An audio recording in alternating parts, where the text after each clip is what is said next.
Hello students, welcome to the channel study with Giri sisters. हम chapter 13 कर रहे थे WB क्लास 10 का, दैट इज़ परिवर्तन वेरिएशन, और क्वेश्चन नंबर 9 तक हमने कंप्लीट कर लिया था। तो आज की इस वीडियो में और 2 to 3 क्वेश्चन सॉल्व करेंगे। मेक श्योर आप चैनल को सब्सक्राइब कर दें ताकि सारे नोटिफिकेशन आपको मिलते रहें। तो चलो देखते हैं क्वेश्चन क्या कह रहा है।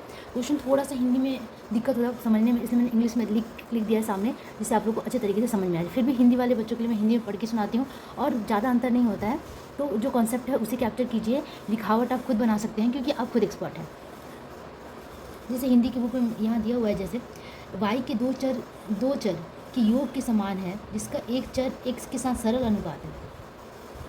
मतलब कि y के दो चर के योग का समान, मतलब कि y जो सम ऑफ टू वेरिएबल्स है, दो अलग अलग वेरिएबल्स का सम है, जैसे a + b = y, इस तरीके से है, ठीक है। और x के चर के साथ सरल अनुपात है, ठीक है। तो उसका x के साथ सरल अनुपात है, मैं डायरेक्टली वेरीज करता है। y क्या करता है, x के साथ डायरेक्ट वेरीज करता है, और उसका एक वेरिएबल वह x के साथ डायरेक्टली वेरीज करता है और दूसरा जो है x के साथ इन्वर्सली वेरीज करता है। तो जब x = -1 और y = 1 हो तो क्या होगा, और x = 3 और y = 5 होगा तो क्या होगा, और जो उसके बीच में रिलेशन बन रहा है उसे हमें फाइंड करना है। जब क्वेश्चन को और करते जाएंगे तो और समझ में आएगा। तो चलो स्टार्ट करते हैं क्वेश्चन सॉल्व करना। जैसे कि क्वेश्चन ही कह रहा है कि y is the sum of two variables. y क्या है, सम ऑफ टू वेरिएबल्स। तो मान लेते हैं कि लेट y = a + b। मैंने a + b इसलिए लिया है कि x y z लेना यहाँ थोड़ा ठीक नहीं होगा, पहले से y और x दिया हुआ है तो a + b ले लिया, ठीक है। वेयर और क्या दिया हुआ है, 1 वेरीज विथ x, मतलब कि इसमें से एक जो पहला है वो वेरीज करता है x के साथ। मतलब कि हम लिख सकते हैं कि a is directly proportional to x, varies मतलब डायरेक्टली प्रोपोर्शनल टू x, ठीक है। Another is inversely proportional to y। One is directly varies with x and another varies inversely, ठीक है। अनदर वेरीज इन्वर्सली, मतलब x के साथ ही inversely varies करता है, ठीक है। जो a है डायरेक्टली वेरीज करता है, b इन्वर्सली वेरीज करता है, ठीक है।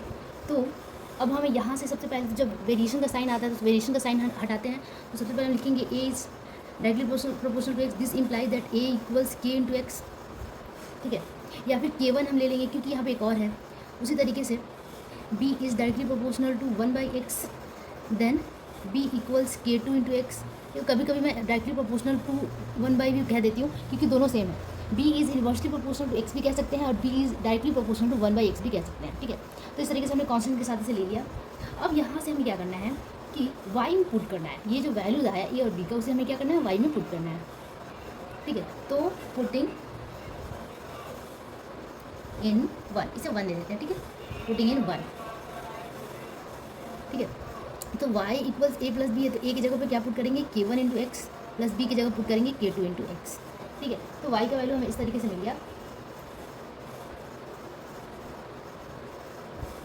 Okay, b is inversely proportional to x, तो इसे लिखेंगे b = k2/x, ठीक है।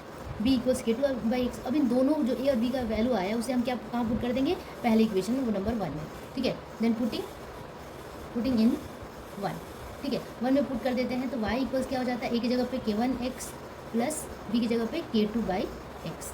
हमने y की जगह पे पुट कर दिया, y पे दोनों a और b का वैल्यूज़ को हमने पुट कर दिया।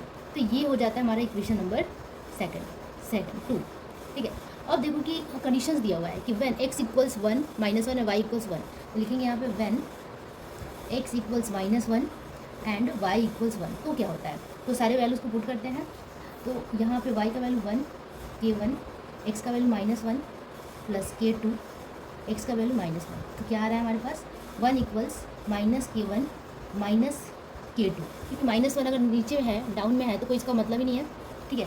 तो क्या आ गया, -k1 × -k2, दैट इज़ हम लिख सकते हैं कि k1 माइनस कॉमन ले लेते हैं, k1 + k2 = -1, ठीक है, ठीक है। तो यहाँ से हमें एक रिलेशन मिला, k1 + k2 = -1, इसे हम थर्ड नंबर इक्वेशन हमने दे दिया। फिर एक और कंडीशन है हमारे पास, दूसरा कंडीशन क्या है, एक और क्वेश्चन में देखते हैं। व्हेन x = 3 एंड y = 5, इसे भी पुट करते हैं, ठीक है। कहाँ पुट करेंगे, इक्वेशन नंबर 2 में, ये वाले इक्वेशन में, ठीक है। व्हेन x = 3 एंड y = 5, तो क्या होगा, ठीक है। तो वही हमें इसमें पुट कर देना है, y इक्वल्स में। तो y = k1 × x, that is 3, plus k2/x, that is 5, ठीक है। अब इसे सॉल्व करते हैं। सॉरी, गलती किया मैंने, यहाँ पे x की जगह पे 3 पुट करना था और y की जगह पे 5 पुट करना था, तो यहाँ पे मैंने 5 पुट कर दिया, ठीक है।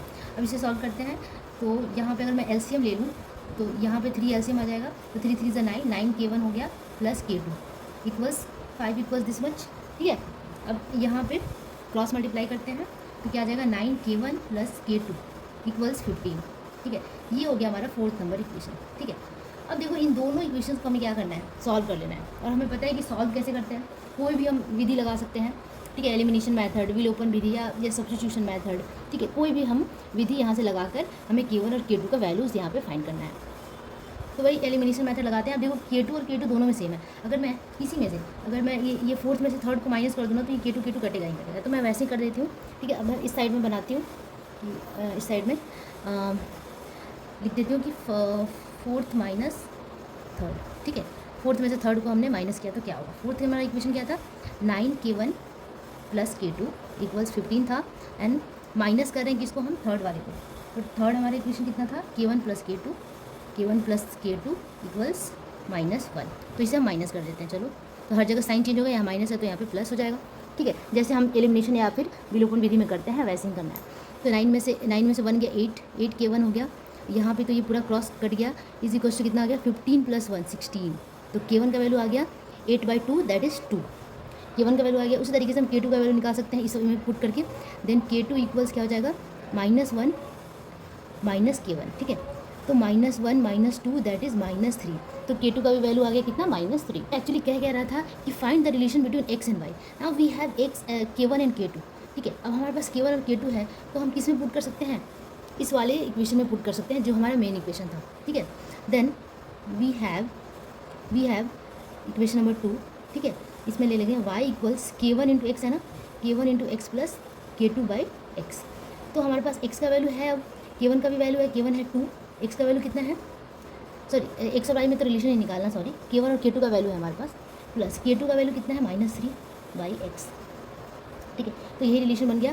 अगर आप चाहें तो यहाँ से एलसीएम भी ले सकते हैं, या फिर y = हम लिख सकते हैं कि 2x - 3/x। ठीक है, तो ये आपका एक रिलेशन बन गया और this is your final answer, this is your final answer. ठीक है, तो इस तरीके से हमने ये पूरा क्वेश्चन को सॉल्व कर लिया एक बार में पूरा, क्योंकि बोर्ड पूरा आ नहीं पाता है तो मैं एक बार स्क्रॉल करके पूरा आंसर आप लोग को दिखा देती हूँ। This is our question, then we started. Okay, यहाँ तक हमने यहाँ फिनिश किया था 4th नंबर इक्वेशन से, और यहाँ हमने क्या किया था, 4th - 3rd किया था, और यहाँ इक्वेशन को सॉल्व करके हमारे यहाँ पे रिलेशन आ गया। ठीक है, होप आप लोग को समझ में आया होगा। चलो मूव करते हैं नेक्स्ट क्वेश्चन पे।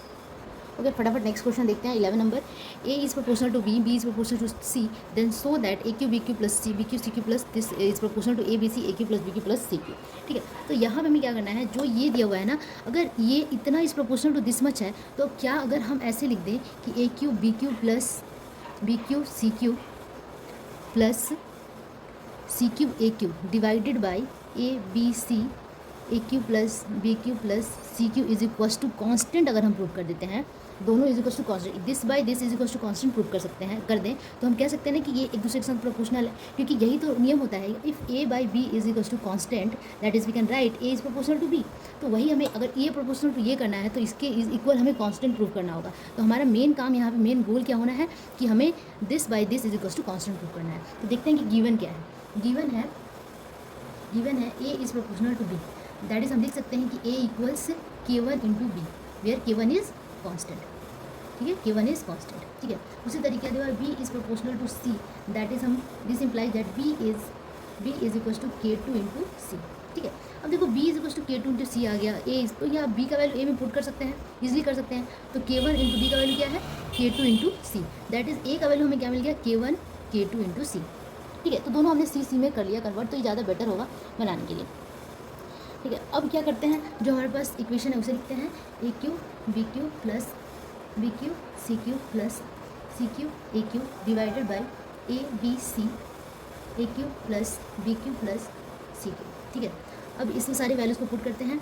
a का वैल्यू कितना है, k1 k2 c, into b का वैल्यू कितना है, का होल क्यूब है, b का वैल्यू कितना है, k2 c, तो k2 c the whole cube. ठीक है, उसी तरीके से b का वैल्यू कितना है, k2 c, तो k2 c the whole cube, and c का वैल्यू तो c क्यूब ही रहेगा, प्लस c क्यूब a का value k1 k2 c the whole cube divided by a b c, तो a का value k1 k2 c, b का value k2 c, और c का वैल्यू तो c ही रहेगा। फिर a क्यूब करते हैं, तो a क्यूब का वैल्यू डायरेक्टली मैं लिख रही हूँ k1 k2 c the whole cube. ठीक है, प्लस बी का वैल्यू हो गया K2C the whole cube plus C का वैल्यू CQ, ठीक है।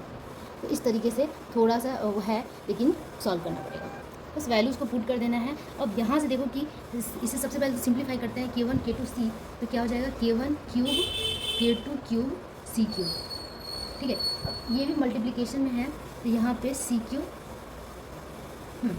Into K2 cube into CQ, ठीक है। K2 क्यूब CQ ये पूरा हमने कर लिया, प्लस K2 क्यूब हो गया, K2 cube CQ into CQ था, और यहाँ पे ठीक है plus CQ into K1 cube K2 cube CQ divided by K1 K2 K2 square हो जाएगा, K2 C 3 बार है ना, 3 बार है, हाँ 3 बार है, तो CQ हो गया, ठीक है। अब यहाँ पे देखते हैं क्या मिलता है हमें कि K1 cube K2 cube CQ plus K2 cube CQ plus CQ, बहुत ही बड़ा जा रहा है, ठीक है। अब यहाँ से हमें क्या करना है कि कॉमन लेना है। अब यहाँ पे देख सकते हैं कि C⁻³ और C का 3, तो 3 3 6 हो गया, पावर्स ऐड होता है, और यहाँ पे भी 6 और यहाँ पे भी 6 आ रहा है, ठीक है। तो हम सिंपली डायरेक्टली यहाँ से कॉमन निकाल लेते हैं, C का पावर 3 और कॉमन निकालेंगे तो हमारे पास क्या बचता है K1 क्यूब K2, अच्छा K1 क्यूब हो गया, बट K2 क्यूब 2 बार है, तो K2 की पावर 6 हो जाएगा। C3 तो निकल ही गया है, C का पावर 6 निकला है ना, C का पावर 6, क्योंकि यहाँ 3 + 3 6 हो गया था, ठीक है। प्लस यहाँ से C का पावर 6 निकल गया है, तो K2 क्यूब, प्लस यहाँ भी C और C का पावर 6 निकल गया, तो K1 क्यूब K2 क्यूब, ठीक है। अब यहाँ से देखिए जो यहाँ पे है लिखते हैं K1 K2 स्क्वायर C3, और यहाँ पे C का पावर 3 निकल जाएगा इसमें से, ठीक है। तो C का पावर 3 निकलेगा, तो क्या मिलेगा हमें K1 cube K2 cube plus K2 cube plus C3 तो निकल गया, तो प्लस बच गया 1, ठीक है। अब हमने देखो कि हमने क्या किया कि C को ऐसे निकाल दिया ना, क्योंकि हमको C को कटाना था, हमें सिर्फ K फॉर्म में रखना था, क्योंकि K क्या है, कांस्टेंट है, ठीक है। तो यहाँ का C का पावर 3 यानी कि C का पावर 6, ये और इसके साथ पूरा कट गया। अब हमारे पास ये पूरा बच गया, क्या क्या बचा, K1 cube K2 6 plus K2 3। अब हमें कोई मतलब नहीं है कि किसका पावर क्या है, कोई सॉल्व करने की आपको ज़रूरत ही नहीं है, जो जैसे बच रहा है उसको लिखते जाना है, ठीक है। कुछ मल्टीप्लाई करने की भी ज़रूरत नहीं है, क्योंकि ये सारा कांस्टेंट है, तो हम इसे कांस्टेंट के रूप में लिख सकते हैं, ठीक है। तो हमने जो कटा उसके बाद जो बचा उसके डायरेक्ट लिख दिया, और इज इक्वल्स टू लिख सकते हैं कांस्टेंट, बस काम खत्म, ठीक है। यहाँ हमारा काम बिल्कुल खत्म हो जाता है। इसका मतलब this much is equals to constant, and hence we can say that AQ BQ plus BQ CQ plus CQ AQ is directly proportional to ABC AQ plus BQ plus CQ, and this is your final, this completes the proof, this is the proof ना, proof question था, तो ये complete हो गया proof आपका इसी तरीके से। और बहुत इंटरेस्टिंग क्वेश्चन था, थोड़ा सा आप स्टक कर सकते हैं कैलकुलेशन में, बट कैलकुलेशन उस तरीके का नहीं था, थोड़ा सा पेचीदा था, ठीक है। तो होप आप लोग को पूरा वीडियो समझ में आया होगा। क्वेश्चन नंबर 10 एंड 11 अगर थोड़ा सा भी समझ में आया है तो मोटिवेट करने के लिए प्लीज़ लाइक का बटन जरूर दबाइए, और हो सके तो शेयर कीजिए। Thank you so much.